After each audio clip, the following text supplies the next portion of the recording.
Olá, sejam todos muito bem-vindos em mais um programa Café de Negócios.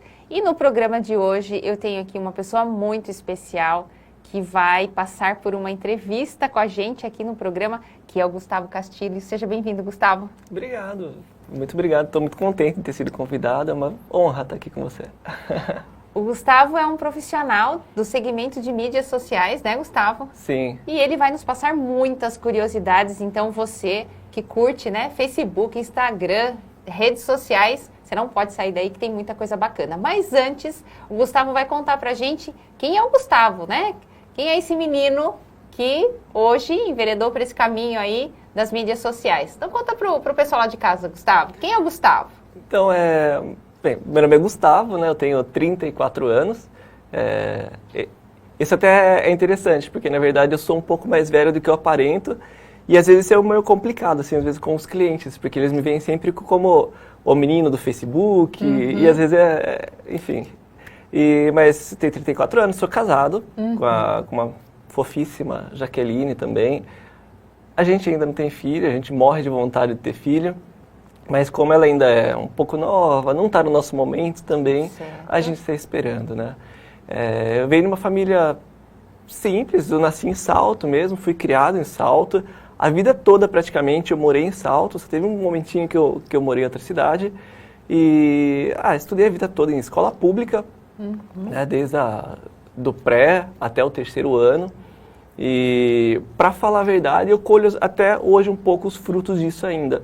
Porque foi na minha geração que começou a cair a qualidade de ensino, né?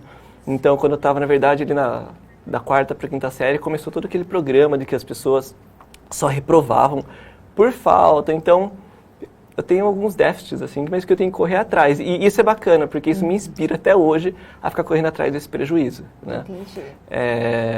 Meu pai, o Vladimir, né? Uma pessoa também que, nossa, me inspiro demais nele. Ele faleceu em 2006. Aí essa semana aqui completou 13 anos o falecimento dele. Mas é uma pessoa fantástica, assim, que... Assim, se Deus quiser, eu quero ser metade do pai que ele foi para mim. Que bacana. E é uma pessoa fantástica mesmo. Tem a minha mãe, ela ainda é viva, eu moro junto com ela.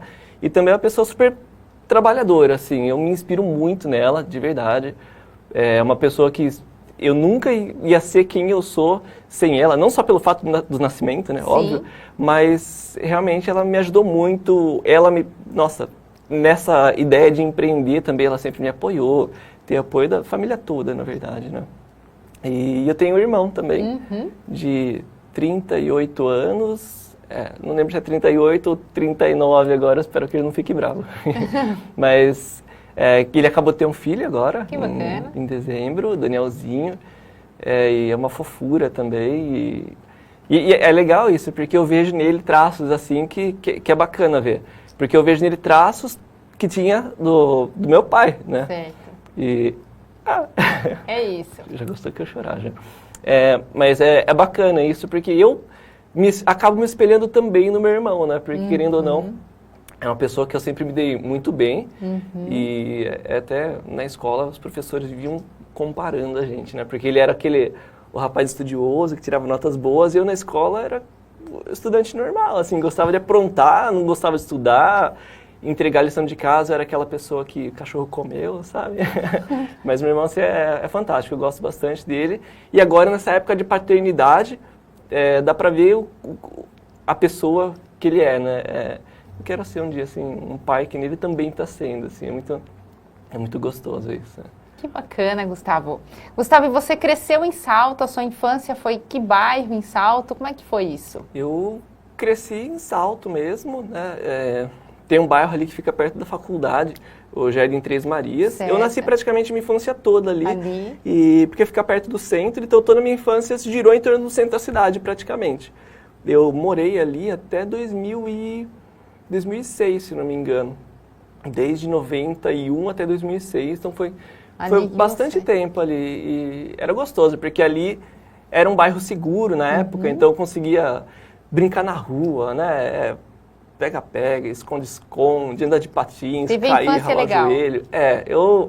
Eu fui a típica criança e adolescente normal, né? Até tem uma coisa que uma vez a Regina Casé falou que é muito legal, acho que eu me enquadro bastante, que ela falou uma vez que ela era uma adolescente que nem todo mundo, né? Igual os outros que queria ser diferente de todo mundo, né? E eu era justamente assim. E eu adorava brincar na rua, jogar futebol.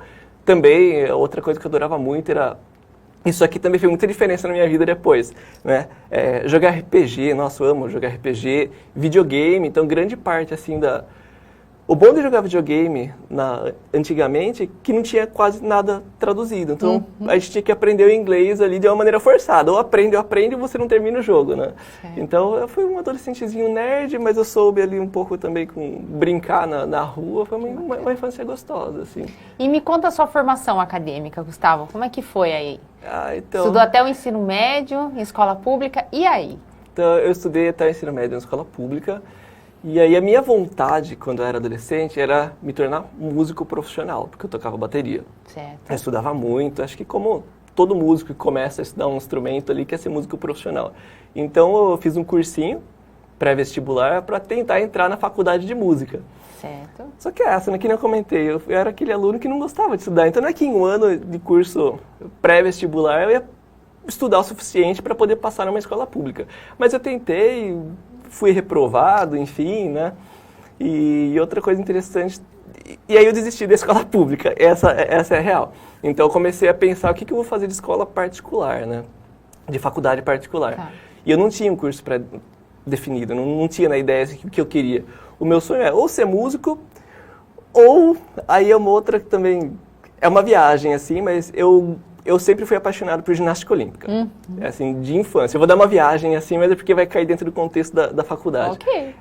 Eu sempre fui apaixonado por ginástica olímpica, então, desde 96, da Olimpíada de Atlanta, eu lembro que eu via a final da Olimpíada solo feminina, que teve, acho que a Carrie Strug, que ela ficou uma imagem icônica, na verdade, da final de 96, porque, não sei se você chegou a ver, mas ela foi uma ginasta que ela terminou a série dela, ela quebrou o pé dela e acabou ganhando a medalha de ouro. Sim, né? sim, lembro disso. E, nossa, eu fiquei apaixonado por ginástica olímpica, queria fazer ginástica olímpica de qualquer jeito, só que naquela época, em 96, 97, não tinha na cidade. Então, eu fiquei meio frustrado. Assim, falei, não, droga, né? Não consigo fazer ginástica olímpica, não sei o quê. Então, eu já sei, quero ser fotógrafo. Então, tá, vou ser fotógrafo. Então, para poder fazer fotografia de ginástica olímpica, olha que ideia, vida! Né? Aí, a minha vontade era essa, então, vou ser fotógrafo para tirar fotos de ginástica olímpica. E para fazer curso de fotografia, foi em 2000. O curso de fotografia aqui na faculdade, ele surgiu muitos anos depois. E eu comecei a pesquisar, e assim, a gente não tinha uma situação financeira boa lá em casa. Então, eu até tinha pensado em fazer um curso do como que chama? Telecurso. Telecurso. Segundo grau. Para conseguir, como fala? Para fazer o curso de fotografia, mas eu não tinha dinheiro. O Instituto Brasileiro, na verdade. Instituto Brasileiro. Eu queria estudar no Instituto Brasileiro o curso de fotografia. Primeiro EAD, que a gente chama, é o Instituto Brasileiro. Só que eu não tinha dinheiro para fazer nem o Instituto Brasileiro. Imagina fazer faculdade lá em São Paulo, no Belas Artes. E aí meu irmão estava fazendo faculdade de publicidade na época. Aí eu escolhi então, né, falei, bem, já que não tem fotografia, aí ele contou pra mim, mas o curso de publicidade tem fotografia. Eu falei, então é aqui que eu vou... Então eu estudei, fiz o curso de comunicação social, com ênfase em publicidade e propaganda, como a primeira formação. Foi de 2005 até 2009, porque eu peguei uma DP em marketing, e hoje em dia eu trabalho com marketing, pois né? Mas eu peguei o DP, me formei em 2009. E eu tive sorte, assim, que eu consegui entrar na área já. Porque acho que 90% dos alunos que entram ali, eles não conseguem entrar na área, infelizmente. Então, enfim, eu comecei a trabalhar e eu tive sorte que eu trabalhava numa empresa, né, como eu fiz Senai também, eu trabalhava numa empresa na parte de mecânica de usinagem, programação CNC, e eles me deram a oportunidade de trabalhar na parte administrativa. Então, eu entrei no departamento de marketing. Bacana, ali, né? Enfim.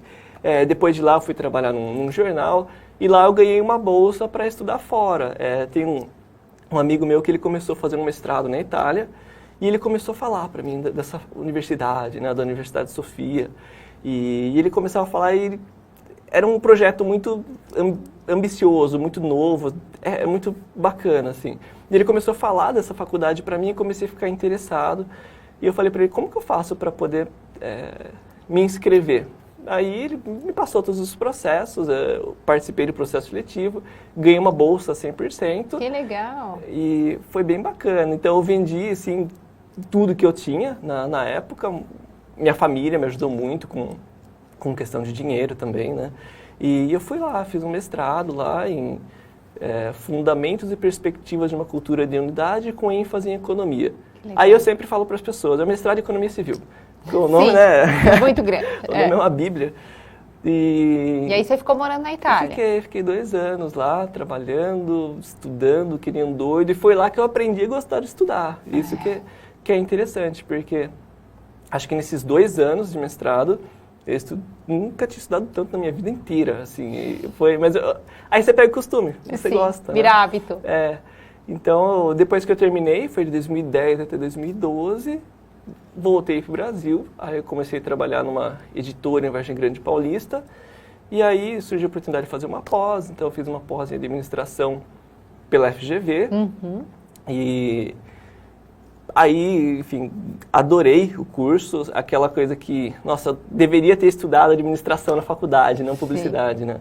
E foi aí como eu peguei gosto pelo estudo, depois eu acabei fazendo uma outra pós-graduação, de metodologia do ensino na educação superior, né? Até foi uma indicação sua, foi muito bom. Então, assim, eu tive uma formação bacana, bem rica, assim, que me dá suporte para trabalhar com o que eu trabalho hoje. Graças a Deus faz muita diferença, assim.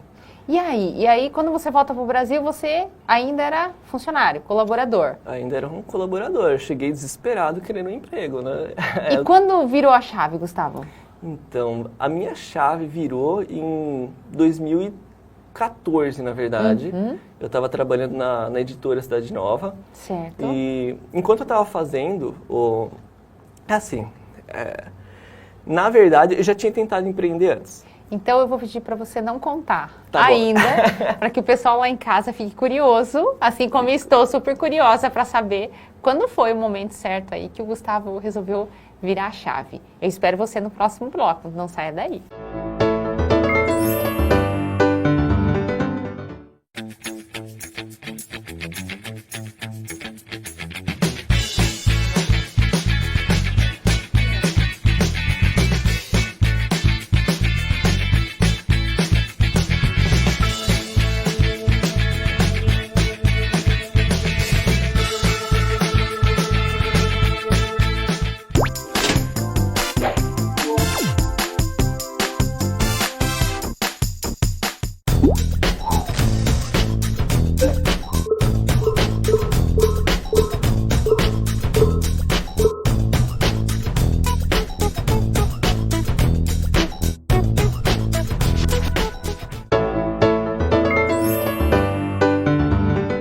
Estamos de volta no nosso segundo bloco do programa Café de Negócios e eu estou aqui com o Gustavo Castilho, que estava nos contando um pouco sobre a sua infância, contou que viajou para a Itália, fez o mestrado lá e voltou para cá trabalhando, né, Gustavo? E aí eu fiz a pergunta para ele, Gustavo, quando foi que virou essa chave para você se tornar, então, um empreendedor, né, como você falou no começo da nossa entrevista, né, com essa cara de menino, né, Gustavo? Mas conta um pouco pra gente, inclusive os desafios que eu acredito que você deve ter enfrentado e ainda enfrenta. Com certeza, bastante, na verdade. Até que eu falei, na verdade, eu comecei de fato a trabalhar como empreendedor em 2015, assim, não parei mais, mas antes já tinha tentado empreender uma vez. Certo. Em meados de 2008, mais ou menos. Eu tinha acabado de terminar a faculdade, né, todo animado ali, e sabe, né, quando a gente termina a faculdade, a gente acha que sabe tudo. Sim. Enfim, e eu sempre amei muito essa questão de arte, então eu pensei, vou lançar um jornal sobre artes. Certo. Então, algumas pessoas talvez da época lembrem ainda que eu tinha um jornal chamado Expressarte, né? Tá. Nome super original, mas na época eu achava que era original. E, enfim, eu fiquei 6 meses com esse jornal. Então eu fiz a pesquisa de mercado, perguntei para várias pessoas o que eles achavam, todo mundo deu ok. comecei o projeto, deu tudo errado. Eu tomei um baita de um prejuízo. Até um adendo, né? Eu só comecei esse projeto também porque eu tenho um tio meu que ele me emprestou todo o dinheiro para poder começar, porque eu não tinha dinheiro. Certo. Porque falando do jeito que eu falei assim, no primeiro bloco, parece até que eu tenho dinheiro, né, para fazer todas essas experiências, e não, eu sempre tive o apoio da família, assim, incondicional por trás. Quando faltava dinheiro, sempre um ajudando o outro, é fantástico isso. E o meu tio, ele me emprestou dinheiro para começar, para comprar computador, pagar as primeiras impressões, enfim. Só sei que foram 6 meses de prejuízo e eu terminei ali com um baita de um prejuízo e falei, nunca mais quero fazer isso na minha vida, empreender. E, Gustavo, a que você atribui esse fator que deu errado? Falta de preparo, falta de conhecimento. Até para quem está ouvindo a gente lá em casa. Foi falta de conhecimento. Eu tentei me planejar, porque sempre falo que o brasileiro ele não sabe se planejar. E isso é verdade, né? Porque eu tentei me planejar e não consegui, porque o meu maior gargalo, além das vendas, eu não coloquei vários custos pequenos, como gasolina, que são coisinhas pequenininhas que a gente que nunca empreendeu não sabe que tem que contar com isso daqui. E o pouquinho sempre no final é muito, né? Sim. Então, foram vários pequenos erros que no fim se tornaram enormes depois. Mas o importante é que você pegou toda essa parte que deu errada, aprendeu com ela e aí... Aprendi muito. Virou a chave. E em 2014, quando eu estava fazendo a pós na FGV, eu falei, agora que eu quero. Até, como eu trabalhava também em Vargem Grande Paulista, eu precisava ir lá de moto. E é um pouco longe para ficar indo e voltando. E eu sofri um acidente.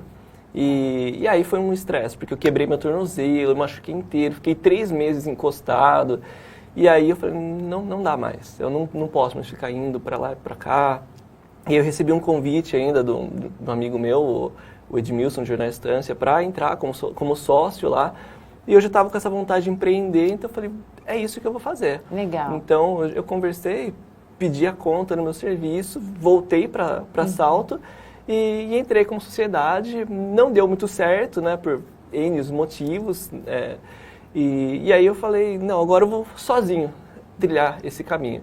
Então, a partir de 2015, em abril de 2015, eu lembro, eu comecei a trilhar esse caminho sozinho. Ok. E no comecinho eu queria trabalhar com consultoria, porque eu estava terminando a pós, achei que eu já conhecia muito, mas quando eu comecei a trilhar o caminho, eu falei, não, eu preciso aprender muito ainda, trabalhar muito antes de querer oferecer consultoria para as outras pessoas. Bacana. Né? Preciso ter experiência para poder falar. Sim. E foi isso que eu fiz, comecei a trabalhar sozinho, umas sociedades aqui, outra ali, e outra ali, até que em janeiro de 2017, eu comecei uma agência, de fato, que era O Castelo, uma agência de marketing digital. A ideia era trabalhar com tudo possível ali dentro do marketing digital. E trabalhei 2017, o ano todo, né? E entendendo o mercado, como funciona. E aí, a partir de 2018, abril de 2018, entrou um sócio junto, o Jefferson, um super profissional, um abraço. Mas é um super profissional, gosto muito dele. E a gente começou a trabalhar junto e foi um ano assim fantástico pra gente, de verdade. Foi um crescimento assim que a gente não esperava, muitos clientes surgindo, muito trabalho surgindo, a gente quebrando a cabeça de como dar conta de tudo sem poder se queimar no mercado. Foi um ano fantástico, 2018. Eu não tenho do que reclamar, assim, foi fantástico. E até que chegou um determinado momento, esse ano aqui, que eu decidi que... eu vi que não era muito bem o que eu estava planejando para minha vida, até pelo futuro, porque eu planejo continuar estudando, né? E aí a gente acabou decidindo, assim, conversando, super tranquila, que eu ia me retirar da agência, continuo até hoje, a Agência Castelo com o Jefferson. E foi quando eu pensei, então, em partir, na verdade, para essa parte de consultoria, de treinamentos, até porque no mercado eu vi que existia uma grande déficit de informações, na verdade. Sim. E foi aí que eu girei uma outra chave de novo, né? Então, acho que depois que a gente é picado pelo vírus ali no empreendedorismo, a gente nunca mais quer voltar atrás. E o que é importante é entender esse amadurecimento, né, Gustavo? Sim. Porque as pessoas acham que é muito fácil e não é. Não. É um caminho que você tem que, principalmente se a gente não tem ninguém aportando dinheiro. É mais difícil ainda, né? É verdade. Em 2018 até tive assim um aporte, Sim. em 2008, desculpa, desse meu tio, mas nas outras eu não quis de ninguém porque não é justo, porque eu não consegui devolver, por exemplo, esse dinheiro pro meu tio. E eu quero devolver um dia, não é pela associação moral, não Sim, porque ele precisa, sim. mas eu quero fazer isso um dia. E mesmo tendo dinheiro, se você não tiver conhecimento, não se sustenta por muito tempo. Com certeza. Né? Com Principalmente certeza. o mercado que a gente vive hoje é o mercado da consultoria, você tem que dar resultado para o seu cliente. E dar o resultado está muito atrelado com a nossa capacidade técnica, com a nossa capacidade cognitiva, né? Sim. E me conta uma curiosidade, quando foi que você despertou a ideia de ir para essa área do mercado digital, do marketing digital mesmo? Foi em 2015 mesmo, só que aí eu tive que começar a preparar o terreno. Certo. Se eu fosse direto, eu sabia que eu ia me dar mal. Até pela experiência que eu já tive anteriormente. Sim. Porque enquanto eu estava lá também em Vargem Grande Paulista, eu comecei a ver que aqui na região não tinha muitas pessoas que ofereciam esse serviço. Certo. Eu conhecia só uma pessoa que fazia, que é um grande parceiro meu, Robson, e é só ele que oferecia esse serviço. Então, eu fiquei pensando, eu preciso voltar para aquela região e começar a trabalhar com isso. Eu estava amadurecendo essa ideia. E depois que eu vi que não deu certo a sociedade lá no jornal, eu pensei em começar a trabalhar. Então, eu consegui meu primeiro clientinho ali, que foi o Edmilson do jornal mesmo, que conseguiu para mim. Foi fantástico. É um parceirão meu até hoje, esse primeiro cliente. E isso que é interessante, né? A gente pode continuar sendo amigo, né? Sim, com Sem certeza. precisar... Com certeza. E foi em 2015 que eu comecei a pensar no digital. Só que ali eu queria fazer tudo. Tá. A fazer tudo.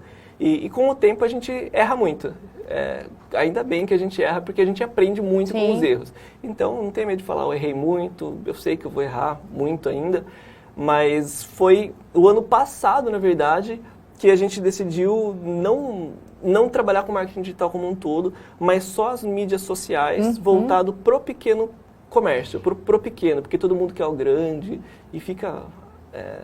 A concorrência é menor, né? E, Gustavo, qual é a diferença, então, do marketing digital e da mídia social? Quando você fala, não quisermos pegar o marketing digital como um todo, mas e sim a mídia. Posso entender que ele tem fatias? Porque o marketing digital, ele está dentro de uma estratégia de marketing como um todo. Certo. A gente tem que pensar tudo como pequenos blocos, né? Certo. E o marketing digital, ele é um mundo à parte, assim, dentro do marketing, que tem muitos serviços que a gente pode oferecer, muitas ferramentas. Então, acho que para poder trabalhar com tudo, não basta o conhecimento, você tem que ter braço para trabalhar com tudo. E as mídias sociais, ela é uma partinha... um dos braços. É uma partinha do marketing digital. Eu até gosto de falar que é a porta de entrada de muitas pessoas para o marketing digital, que começa ali com as mídias sociais, vão vendo que existem mais coisas, mais opções, vão crescendo e eles vão expandindo aí. E, Gustavo, contam pra gente um pouco a curiosidade sobre esse tema. Por exemplo, em relação até ao que você faz, eu vou lá, te contrato, você me dá um treinamento de mídia social e eu gostaria de ouvir um pouco de você sobre essa questão da mídia, até para o pessoal lá de casa entender. Tá. Aquele que tem o seu comércio pequeno, que são a maioria dos seus clientes, como que funciona isso? Como é que ele tem que criar uma autoridade na internet, uma identidade? Fala um pouco pra gente. É o seguinte, o meu trabalho, na verdade, ele consiste em ensinar as pessoas a fazerem a gestão dos próprios canais de mídias sociais. Certo. Então, eu tenho o trabalho de consultoria, que ele é personalizado, ele é focado ali na necessidade desse cliente, e tem os treinamentos, que eles são já em grupo, e ele é um pouco mais genérico, não é tão específico quanto a consultoria, né? Certo. E é legal, porque... Em todos esses treinamentos e consultorias, tem algumas dúvidas que elas são sempre as mesmas.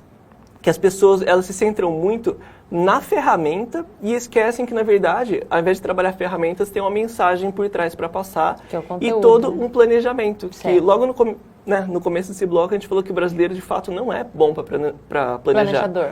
E nas mídias sociais, planejamento é tudo. Certo. Então, se você não sabe o que você vai fazer, dificilmente você vai conseguir fazer alguma coisa.